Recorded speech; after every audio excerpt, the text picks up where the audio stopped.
हरिओम। श्री अमित कुमार गुप्ता जी अपने जीवन में घटित एक प्रसंग बताते हुए कहते हैं, श्री आशा रामायण जी के पाठ का चमत्कार। सन 2019 की बात है। मेरा दायां नथुना बिल्कुल बंद हो गया था। मुझे सांस लेने में भी बहुत कठिनाई होती थी। कभी कभी मेरे दोनों नथुने बंद हो जाते थे तो मुंह से सांस लेनी पड़ती थी।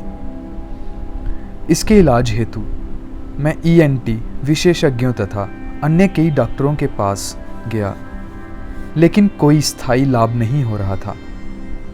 लगातार 2 सालों तक इस समस्या से जूझते जूझते मैं परेशान हो गया था। इलाज में 1.5-2 लाख रुपए खर्च हो गए।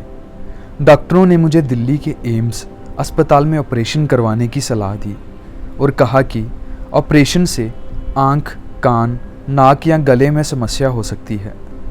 मैं बहुत डर गया। हमारी आर्थिक स्थिति पहले से ही बहुत खराब थी। मैं चारों ओर से निराश हो चुका था। मुझे कोई रास्ता नहीं दिख रहा था। मुझे इस विकट परिस्थिति में पड़े देख मेरे पड़ोस के एक भाई जो बापूजी से दीक्षित थे, उन्होंने श्री आशा रामायण जी का पाठ करने को कहा। बड़े बड़े विशेषज्ञों से जहाँ कोई लाभ नहीं हो रहा है, वहाँ इस पाठ से क्या होगा? ऐसी मेरी मान्यता के चलते मैंने उसमें कोई रुचि नहीं दिखाई।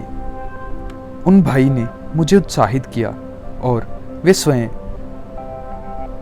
8-10 लोगों को लेकर मेरे घर आए तथा सामूहिक रूप से श्री आशा रामायण जी के 108 पाठ 3 बार करने का संकल्प कराया। मन मार के मैं वहीं बैठ गया। बापूजी द्वारा बताए गए चमत्कारी स्वास्थ्य मंत्र अच्युतानंत गोविंद का भी उन्होंने जप करवाया। वे पाठ चालू करवा के चले गए। मैंने मेरे परिचित कुछ लोगों के साथ पाठ चालू रखा। संकल्पित पाठ पूरे होते ही मेरा एक नथुना खुलना चालू हो गया। यह चमत्कार देख पाठ के प्रति मेरी श्रद्धा बढ़ गई। फिर 4 बार और 108 पाठ किए। जैसे जैसे पाठ की संख्या बढ़ रही थी, वैसे वैसे श्वास लेने की समस्या ठीक हो रही थी। 7 बार पाठ पूरे होते ही मेरी समस्या बिल्कुल ठीक हो गई। जांच करवाने पर मेरी सारी रिपोर्ट्स नॉर्मल निकली। यह देख डॉक्टर भी दंग रह गए। आज मैं बिल्कुल स्वस्थ हूँ। आश्चर्य की बात तो ये है कि ना तो मैंने दीक्षा ली है और ना ही पाठ करने वाले मेरे परिचितों में से कोई दीक्षित थे।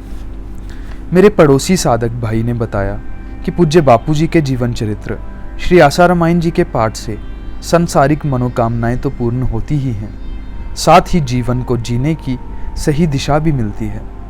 आज मैं इस बात को प्रत्यक्ष अनुभव कर सकता हूँ।